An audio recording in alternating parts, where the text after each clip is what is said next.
Virgilio Hernández, ¿cómo está mi querido amigo? ¿Me escucha? Muy buenos días, Nelson. Siempre un gusto poder conversar con usted. ¿Cómo está Virgilio? Ya estamos en vivo y en directo. Gracias de verdad nuevamente pues para tratar de temas interesantes, importantes. Y qué mejor que usted, Virgilio. Yo quisiera empezar con una inquietud que la verdad quisiera compartirlo con alguien que sabe más de política y de estrategias y todo esto.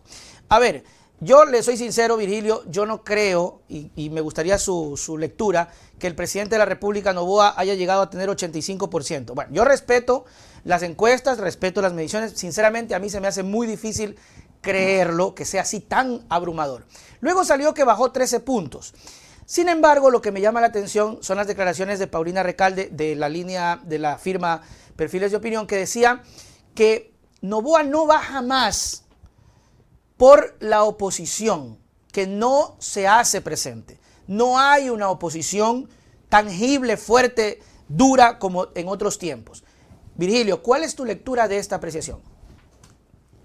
Nuevamente, un gusto siempre saludar contigo, Nelson. A ver, yo creo que lo que pasa en el país es que venimos de una debacle, que venimos de dos gobiernos anteriores a este, tanto el de Moreno como el de Lazo, que pulverizaron las instituciones democráticas y también pulverizaron la confianza de los ecuatorianos y ecuatorianas en sus mandatarios. Ajá. Y entonces aparece en el escenario una persona que si bien había tenido participación en política, incluso fue asambleísta, Así es. pero se presenta como lo nuevo, se presenta como lo novedoso, es indudablemente la representación de una nueva generación en la política y entonces genera mucha expectativa.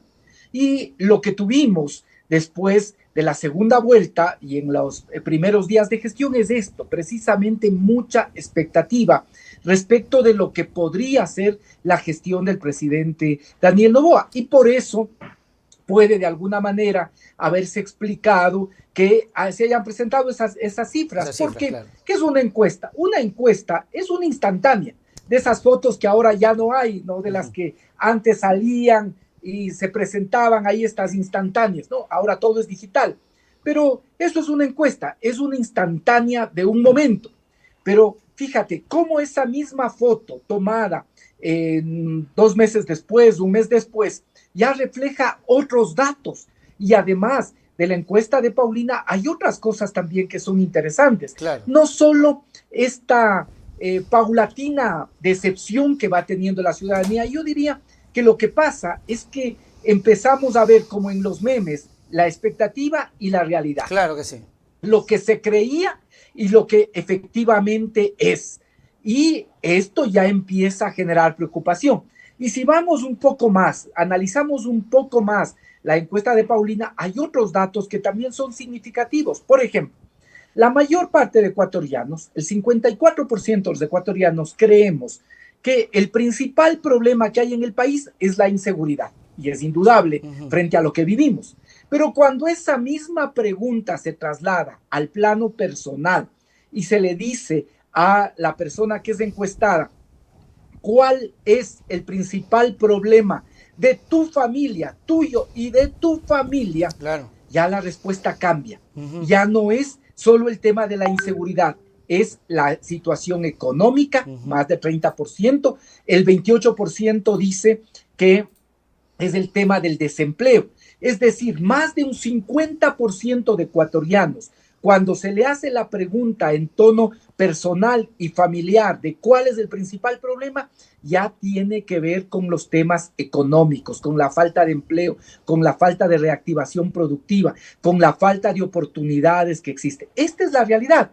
Entonces estamos literalmente en el punto del meme de la expectativa a la realidad, de lo que se creía que podía ser y en un primer momento se podía tener esta esperanza a lo que efectivamente está sucediendo.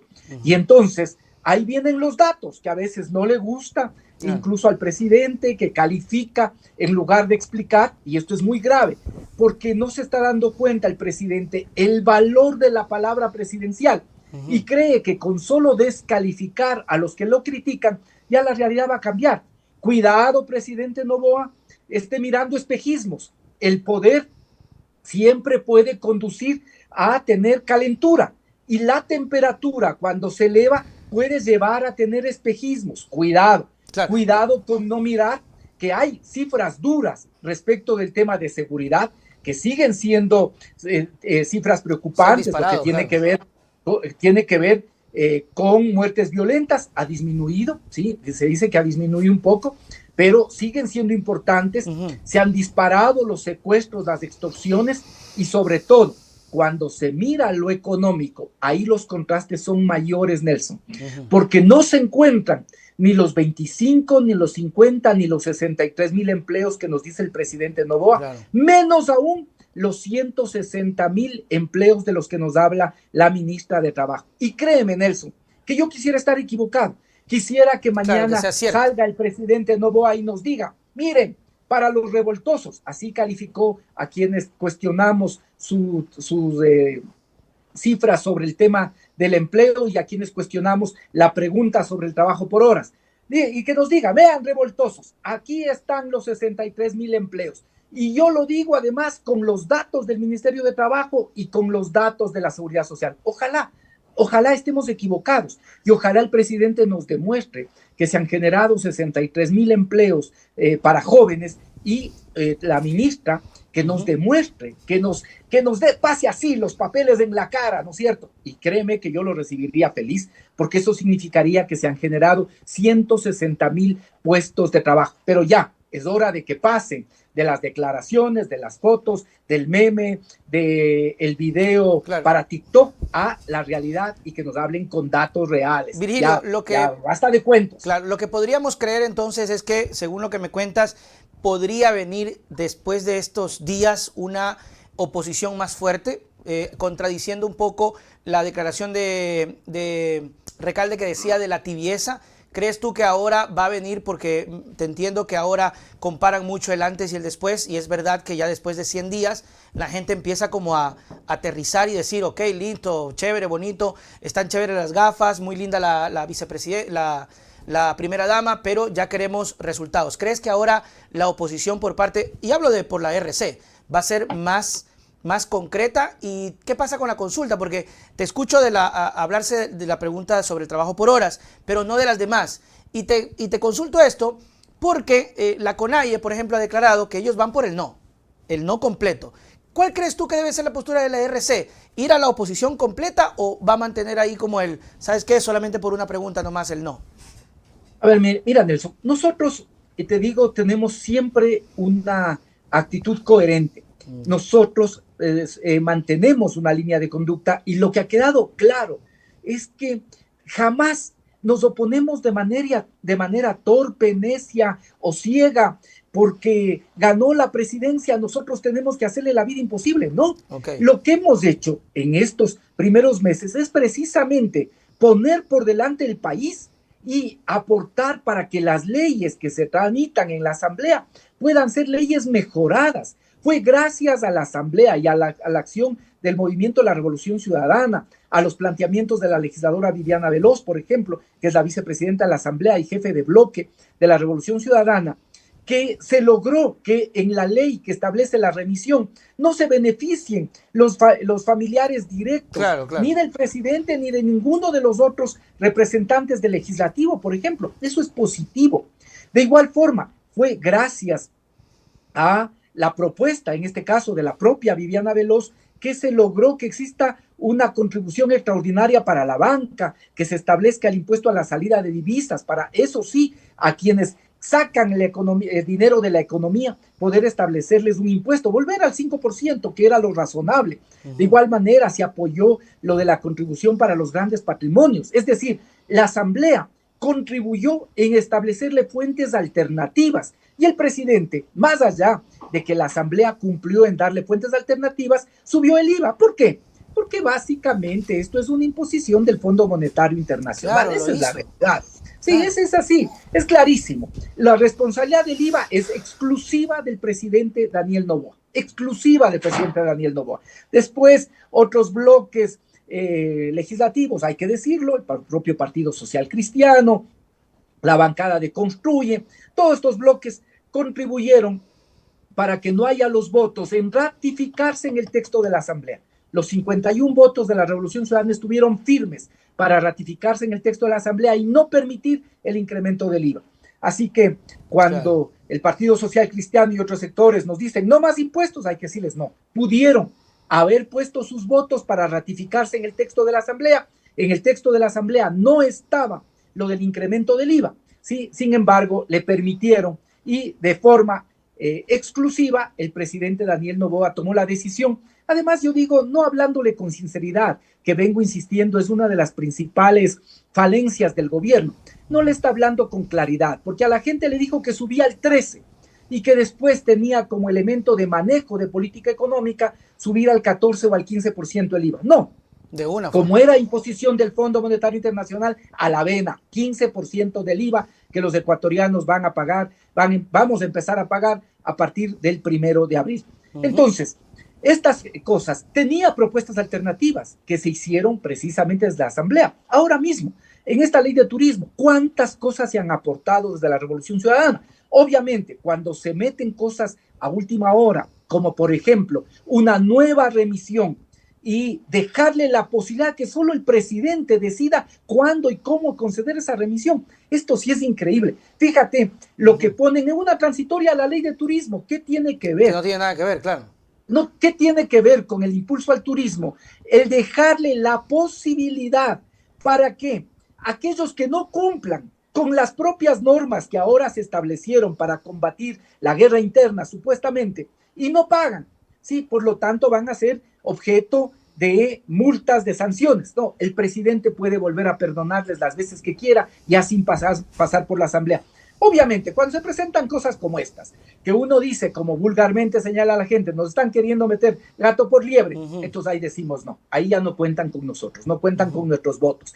Y siempre hemos sido claros en señalar que apoyamos estas leyes en tanto y en cuanto pueden significar el beneficio general. Pero cuando se busca beneficiar a unos pocos, a una élite, a unos privilegiados de siempre, no cuentan con los votos de la Revolución Ciudadana. Esa va a ser nuestra acción siempre, Nelson, una acción coherente, una acción responsable con el país, no llena de odio, no buscando venganza, sino básicamente el beneficio del país.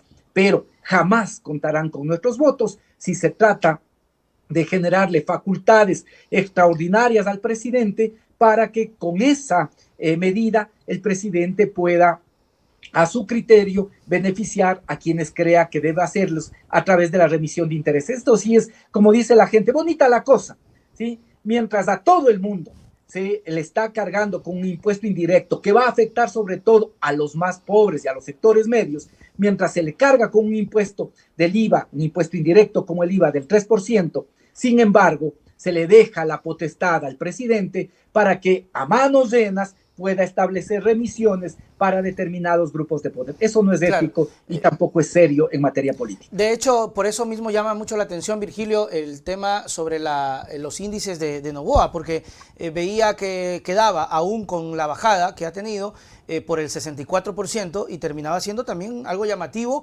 Y yo decía en el informativo, es impresionante cómo el presidente nos clava un impuesto terrible que ni siquiera osó hacerlo el señor Lasso, porque no lo pudo, no lo hizo Moreno, lo viene a hacer Noboa con sus gafitas, con su forma de hablar.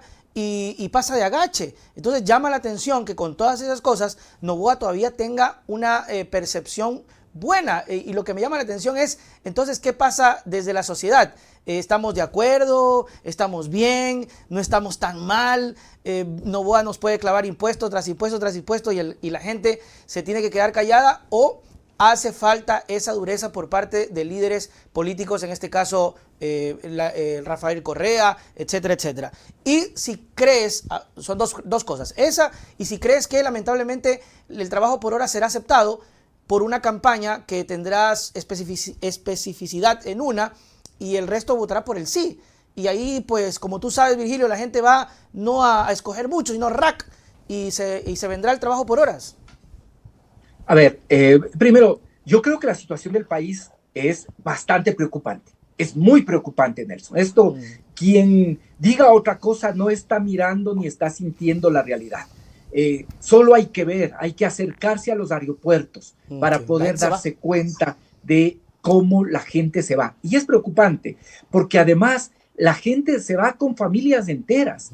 Uno se acerca y se ve, y es evidente que se van familias enteras, se van sobre todo jóvenes con sus tiernos hijos que se están yendo. El tema migratorio es en este momento realmente una situación muy compleja, muy preocupante en el país, más aún cuando la gente se aventura a toda serie de peligros con tal de salir del país. Y este dato incluso es absolutamente alarmante, como cuando se hacen encuestas, la gente responde, más del 60%, que si tendría oportunidades de Claro, emigrar, se lo va. haría.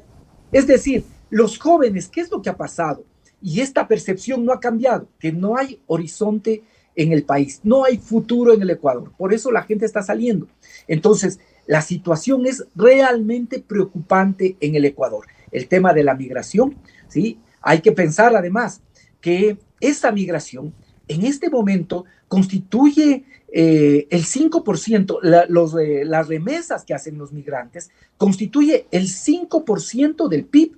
Es decir, estas personas que se van arriesgando su vida, que se van expulsadas del Ecuador, sin embargo, están sosteniendo hasta en un 5% la economía del Ecuador. Y como esas remesas además se distribuyen en todo el país, permiten también que la economía siga funcionando. Pero la situación es realmente compleja en términos del tema migratorio, en temas de seguridad. Ha disminuido un poco las muertes violentas, pero el Ecuador sigue estando entre uno de los países más, es el país más inseguro de la región. En el Ecuador, el 2023 cerramos con 45 muertes violentas. El plan presentado por el propio presidente Noboa habla de que este año aspiran que lleguemos a 37, 38% Igual es de alto. muertes, no 37%, sino 38 muertes violentas por cada 100,000 habitantes. Mientras que Colombia cerró el año anterior con 25 muertes violentas. En Perú nos llega al 4. En Chile igual está en el 4 muertes violentas. En Bolivia, aunque no hay datos, pero también el número de muertes violentas es bastante bajo. El Ecuador es uno de los países más inseguros de la región. Entonces los problemas siguen estando ahí. Y los propios medios que ahora están empeñados en respaldar y auspiciar al presidente Noboa, pero sin embargo no pueden dejar de señalar que el número de extorsiones y el número de secuestros hasta se ha Por cuadruplicado, supuesto. con lo cual la situación es realmente compleja. Entonces, la situación del país es muy grave, muy compleja, y te digo, lo que estamos viviendo es de una expectativa, sí, expectativa porque lo que habíamos tenido antes era absolutamente desastroso, y el presidente Noboa tiene precisamente la misión de poder superar esta gestión de sus antecesores y volver a, de alguna manera, de devolverle la posibilidad a la gente de que se pueda creer que hay posibilidad de cambios en democracia. Por eso no deja de ser preocupante que en un mes, prácticamente un poco más de un mes, el presidente haya bajado 11 puntos. No Claro. olvidemos que después de la vacuna, el expresidente Guillermo Lazo llegó a tener 73% de aprobación, ¿sí? Era altísima. ¿Por qué? Porque también era el desastre de las vacunas VIP de Moreno. Llegó Guillermo Lazo, logró implementar la vacuna y la gente se esperanzó. Claro. Y lo mismo puede haber pasado ahora, ¿sí? Pero vamos a ver, ya en este momento la gente no solo quiere expectativas, no solo quiere que le digan qué hacen con los TikToks, no solo quiere ver el look del presidente Quiere ver ya o de sus resultados. ministros, ¿sí? Quiere ver resultados y poco a poco va a empezar a exigir resultados. Vamos con lo de la consulta, Nelson, Claro. rápidamente quisiera no dejar de responderte. Mira, Van por el ¿qué sí es o lo por que el no. pasa? Exacto, es que nos tienen discutiendo, y esto es una cosa compleja, nos tienen discutiendo sin que sepamos qué discutimos, Nelson. Aquí es que discutimos, esta es como una discusión en el estadio, que uno ya después no sabe finalmente por qué es lo que discute la gente, se acalora la gente, se apasiona la gente. Cuando las preguntas, la mayor parte de preguntas, no sabemos el contenido de lo que va a plantear el presidente Noboa. Le están preguntando a la gente cosas obvias. Mira, le están preguntando, por ejemplo, la colaboración entre Fuerzas Armadas y Policía, sin recordar que en el 2015, Yo fui legislador en ese momento. Ya aprobamos la enmienda constitucional que permitía la colaboración de Fuerzas Armadas con la policía. Ya estuvimos de acuerdo nosotros con eso. En ese momento, ¿sabes lo que dijeron, Nelson? Que esto era para aumentar el poder de Correa, que Correa quería tener el control de las Fuerzas Armadas y que por eso se hacía esta enmienda. ¿Sabes qué pasó con esa enmienda? Sí, 3 años después, un poco más de 3 años después, declararon inconstitucional a todas estas enmiendas, entre ellas precisamente la que permitía la colaboración de Fuerzas Armadas de forma complementaria con la Policía Nacional para la seguridad. De tal forma que esto es un tema que en el país ya se discutió y ahora se lo vuelve a colocar. Pero las otras preguntas, fíjate, te están preguntando si quieres que la Asamblea reforme el Código Orgánico Integral Penal, ¿sí? Y que aumentes las penas. Pero ¿cuál es la propuesta? No se sabe. Claro. Ninguno, ni los más entusiastas defensores de la consulta, saben qué es lo que quiere reformar el presidente Noboa. Porque la consulta, lo que dice, las preguntas, lo que dicen, con sus anexos, es que 5 días después de conocidos los resultados, recién el presidente Daniel Noboa va a enviar los proyectos de ley a la Asamblea. Entonces, te preguntan, si quieres que la Asamblea reforme leyes, para eso está la Asamblea, pues para reformar leyes. Entonces están preguntando cosas, en unos casos intrascendentes, cosas obvias, pero entre esas cosas obvias, sí hay temas determinantes, sí hay temas determinantes. ¿Cuáles son esos temas determinantes? Por lo menos 2, que en esto la gente sí tiene que hacer el esfuerzo de ir y ver dónde están esas preguntas y a esas preguntas sí marcarlas con claridad por el no. La una es la del trabajo por horas. Lo del trabajo por horas no han podido justificar, ¿sí? Puede ser los calificativos que utilice el presidente Noboa, pero su anexo, es su anexo el que dice que esto será regulado por acuerdos ministeriales, será regulado por acuerdos ministeriales, de tal forma que con esta reforma sí se está poniendo en riesgo, incluso las personas que ahora tienen trabajo estable, trabajo fijo, incluso esas personas, no hay ninguna garantía que no puedan ser despedidos y después se pueda contratar por horas. Que no nos vengan a decir que con los acuerdos ministeriales se va a regular, que el Ministerio de Trabajo va a controlar. El Ministerio de Trabajo no tiene capacidad ni para controlar lo que en este momento hay, menos aún para controlar otro tipo de cosas. ¿Sí? No ha tenido capacidad para hacer cumplir la norma. Fíjate cuántas cosas hay que esperar, 2, 3, 4 años, muchos más, para que se cumplan las regulaciones que están establecidas. Claro. Entonces, en el trabajo por horas se está cumpliendo, yo lo digo así de manera clara, lo que ha sido una vieja aspiración de los sectores empresariales. Los sectores empresariales, desde que tengo uso de razón, desde cuando era presidenta la señora Joyce Ginata, hace varias décadas ya, eso decía que el Ecuador es poco competitivo porque los salarios son elevados, porque los salarios son muy altos. Y después, ¿cuántos presidentes de las cámaras no han pasado y han señalado precisamente esto? Que el Ecuador es poco competitivo porque los salarios son muy altos. ¿Qué es lo que quieren con esto? Cumplir ese viejo sueño que han tenido de disminuir los salarios. ¿Y cómo lo van a hacer? A través del trabajo por horas. No nos vengan a decir que aquí está garantizado la seguridad social. No, no está garantizado. Se dice que eso se establecerá a través de acuerdo ministerial. No lo digo yo, presidente Noboa, ministra de Trabajo. No,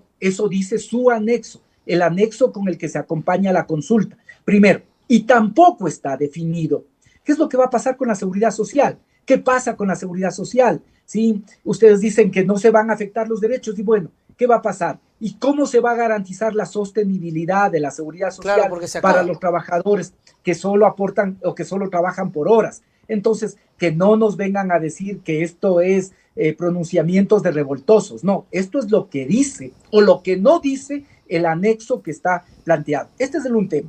Y el otro tema gravísimo, que yo sí le pido a la ciudadanía que mire, es el que tiene que ver con los arbitrajes, Nelson. ¿Ya? ¿Qué son los arbitrajes?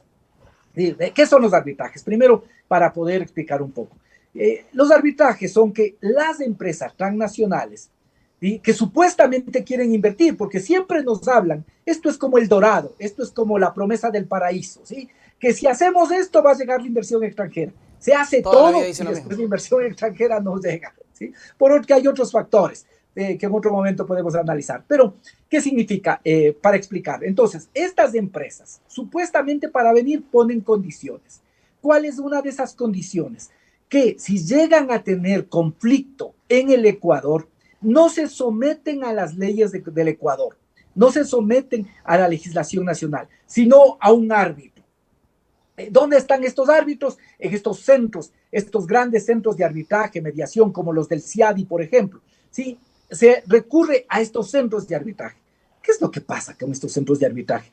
Que en estos centros de arbitraje siempre se sacrifica a los estados y se sacrifica a los pueblos. Ahí nunca ganan los estados. ¿Sí? Cuando mucho no pierden los estados, pero nunca ganan los estados. Siempre les dan la razón a las grandes empresas transnacionales. Consecuencia de eso, el Ecuador ha perdido cientos de millones de dólares precisamente en centros de mediación y arbitraje. Cientos de millones de dólares, más de 1.300 calculan algunos. Y en este mismo año, esto lo ha alertado el propio procurador, ¿sí? De cara a la discusión ahora del presupuesto, que precisamente ahora se discutirá en la Asamblea, en la que hay disminuciones muy claras para la salud, para la educación, para las universidades. Una cosa se dijo en campaña, otra cosa es la que se hace. Expectativa y realidad. Pero, para no desviarnos, ¿sí? Incluso en este mismo año, el Ecuador puede tener que pagar más de 2.000 millones de dólares a Texaco Chevron precisamente por un arbitraje. ¿Sí? Y todo el mundo dice que en este año le pueden exigir, ya hay este riesgo muy grande de que el Ecuador tenga que pagar cerca de 2.300 millones a Texaco Chevron. Es decir, todo lo que se recoja del IVA, de la contribución extraordinaria a la banca, de la contribución de los grandes patrimonios. Será para pagar ese tipo de cosas. Todo para pagar Texaco Chevron. Y sin embargo, nos consultan si queremos que el Ecuador esté a favor de los arbitrajes con el cuento nuevamente de que venga la inversión extranjera, sin importarles que solo en este momento, con los temas que ya están presentados, el Ecuador podría tener, podría tener comprometido como 13.000 millones de dólares. Eso es lo que podría perder el Ecuador en el futuro. Por lo tanto, preguntarnos sobre el tema de los arbitrajes es no tener conciencia de patria, es no tener conciencia de país, es no dolerle el país, es pensar que hay que seguir sacrificando recursos económicos para pagar a las transnacionales, que como el caso de Chevron Texaco, contaminaron la Amazonía, afectaron a la vida, dañaron el ecosistema, dañaron el ambiente por siempre en la Amazonía. Y sin embargo, ahora vamos a tener que pagarles. Consultarnos sobre los arbitrajes es no tener conciencia de país, conciencia de patria, conciencia de los intereses del país. De tal forma que en esos temas nosotros sí somos categóricos. ¿Sí? Las demás es discutir sobre espejismos, porque no sabemos cuáles son las propuestas de ley. Es ponernos a discutir si queremos o no que la Asamblea reforme leyes. Para eso está la Asamblea. Claro. Pero estos dos temas, ¿sí? Entre toda la paja, ¿no es cierto? Hay que buscar estos dos temas. Y estos dos temas sí son fundamentales. Que los otros, la gente vote de acuerdo a su conciencia, lo que crea, es lo que decimos nosotros. Que no nos entretengamos, cuidado, buscando ahí en las otras preguntas. Estas son medulares. Claro, lo del trabajo por horas y lo que tiene que ver con los arbitrajes. Y a partir de eso nosotros sí decimos, en esto es no de forma categórica. Perfecto. Virgilio Hernández, no me quiero despedir sin antes que me cuentes un poquito sobre el trabajo que has venido realizando en el Parlamento Andino y la rendición de cuentas que hace poco creo que se dio. Yo particularmente, mi rendición de cuentas va a ser el día de hoy. Hoy, perdón. Sí, y bueno, no estamos enfocados, yo te digo, en estos últimos meses también en el tema de la seguridad. La próxima semana me acercaré a las autoridades para entregarles una importante propuesta que ya se aprobó en el Parlamento Andino para la creación de Andipol y Andijus. Okay. Fíjate que en todos los años de existencia de la comunidad andina no hay una instancia que permita la coordinación de las policías. Evidentemente hay acuerdos entre las policías, pero no hay una institución de la comunidad andina que pueda obligar a la coordinación de las policías, no hay una instancia que pueda permitir la coordinación de las fiscalías. Nosotros hemos aprobado esta propuesta de Andipol, Andijus, estamos trabajando en lineamientos de seguridad que son temas con los que pueden permitir un plan de seguridad, tanto en cada uno de los países como también en los países del área andina. Estas, solo por mencionar dos de las últimas cosas que hemos venido trabajando en los últimos meses en el Parlamento andino, y parte de eso será precisamente lo que rindamos cuentas del día de hoy. Le invito a la ciudadanía a partir de las 4:30 de la tarde en el local del Parlamento andino, en la Eloy Alfaro y Carlos Tobar. Si pueden acercarse, será un gusto poder compartir con ustedes la gestión, recibir sus críticas, recibir sus preguntas y también sus iniciativas de lo que haremos en el próximo año de gestión, que además ya es el último como parlamentario andino. Qué bueno, Virgilio, gracias por siempre estar con nosotros y nos vemos hasta la próxima. Chau, chau. Nelson, siempre un abrazo, un gusto.